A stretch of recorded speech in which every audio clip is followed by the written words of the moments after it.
नमस्कार, खबर TV live में आपका स्वागत है। खबरों से जुड़े रहने के लिए बने रहिए हमारे साथ। चलते हैं अगली खबर की ओर। आपको बता दें कि आज रसूलाबाद शिवा कुशवाहा मार्केट में समाजवादी पार्टी के राष्ट्रीय अध्यक्ष अखिलेश यादव का आगमन हुआ, जिस दौरान अखिलेश यादव ने भाजपा को निशाना साधते हुए भाजपा के कूड़ेदान में फेंकने की बात कही।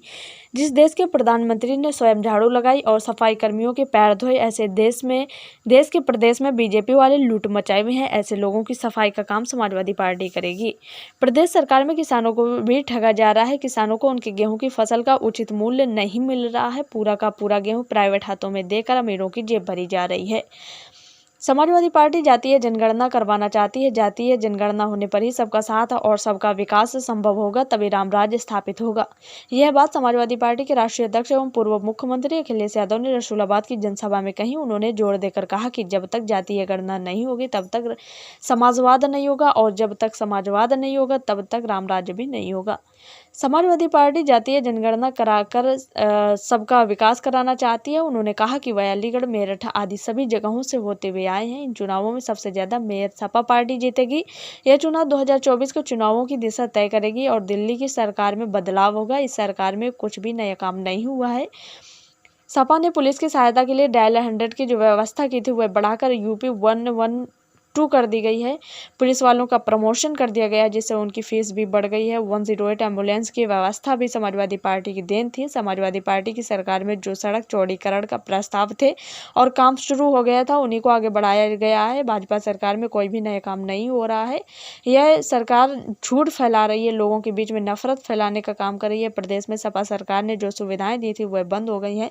अस्पतालों में दवाएं नहीं है, डॉक्टर काम चलाऊ संख्या में ही है। जनता की सुविधा केवल पूर्ति तक रह गई है। महंगाई चरम पर है, विकास कार्य नहीं हो रहे हैं। सरकार कहती है कि महंगाई नहीं बढ़ी है। जिस प्रदेश का मुखिया मोबाइल चलाना नहीं जानता है, वह जनता को गुमराह करने के लिए जगह जगह सेल्फी पॉइंट बनवा रहा है।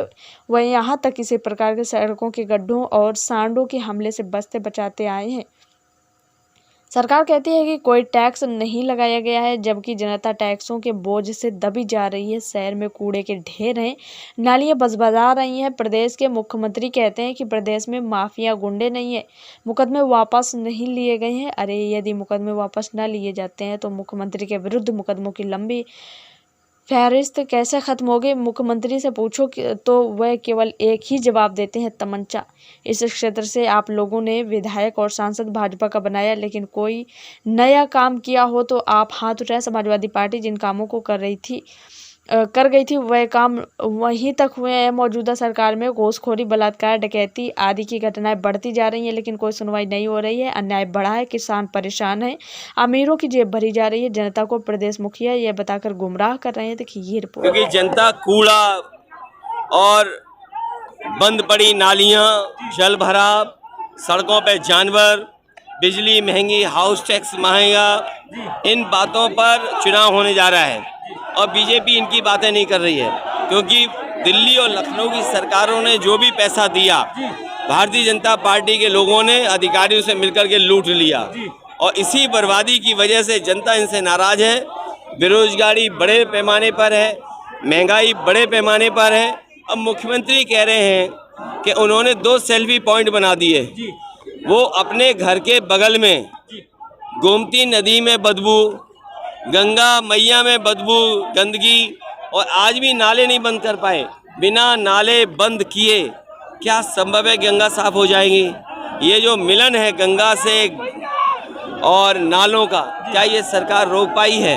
सरकार के लिए क्या मैसेज देना चाहेंगे इस वक्त? सरकार का मैसेज यही है कि उत्तर प्रदेश की जनता ने जिस तरीके से फैसला लिया है, इस बार कूड़ा के साथ साथ भारतीय जनता पार्टी का भी सफाया होगा। मुख्यमंत्री ने कहा 2017 के पहले गुंडों की सरकार थी, उसके पीछे दंगा होता था, कर्फ्यू लगता था। मेरे पत्रकार साथी, मुख्यमंत्री जी ने कितने केस वापस लिए? क्या धारा 307 वापस नहीं ली? क्या उन पर जो मुकदमे थे दंगे और उस तरह के वापस नहीं लिए?